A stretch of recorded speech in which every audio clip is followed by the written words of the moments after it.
Korea Kaskazini imetoa onyo kali kwa Korea Kusini ikisema kurudiwa kwa uvamizi wa ndege zisizo na rubani katika anga lake kutachochea jibu la kutisha.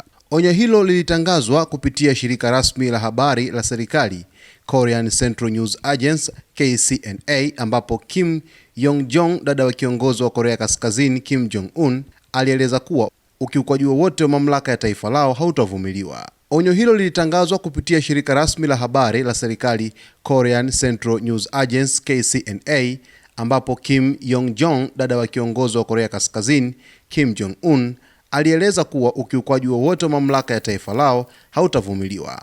Kurudiwa kwa uchokozi kama huu wa kukiuka mamlaka ya DPRK bila shaka kutasababisha jibu la kutisha, alisema Kim.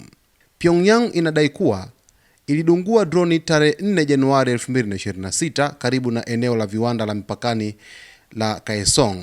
Kwa mujibu wa jeshi la Korea Kaskazini, droni hiyo ilikuwa na vifaa vya upelelezi vilivyorekodi picha za malengo muhimu. Serikali ya Korea Kaskazini pia ilitoa picha za mabaki ya droni kuunga mkono madai yake. Hapo awali, Seoul ilikanusha moja kwa moja kuhusika kwa jeshi lake. Hata hivyo, chini ya Rais Lee Jae-myung ambaye anasisitiza mazungumzo na kupunguza mvutano, mamlaka zimeanzisha uchunguzi rasmi.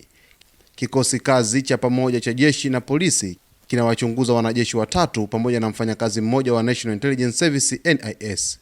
Upekuzi umefanyika katika maeneo 18 ikiwemo makao makuu ya NIS na ofisi za ujasusi wa ulinzi ili kubaini ukweli wa tukio hilo.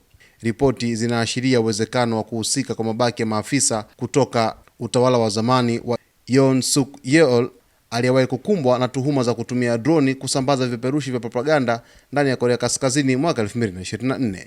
Baadhi ya taarifa pia zinaeleza kuwa droni hizo huenda ziliendeshwa na raia kwa lengo la kufuatilia viwango vya mionzi katika kituo cha urani cha Pyongsang.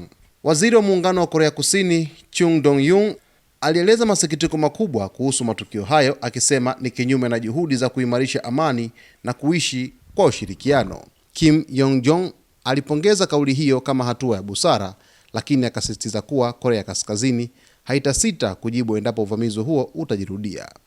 Licha ya dalili za kufunguka kwa mazungumzo chini ya uongozi mpya wa Korea Kusini, kauli ya jibu la kutisha inaonyesha kuwa Pyongyang bado ni nyeti sana kuhusu masuala ya usalama na mamlaka ya anga lake, jambo linaloweza kuathiri juhudi za kupunguza mvutano kati ya mataifa hayo mawili.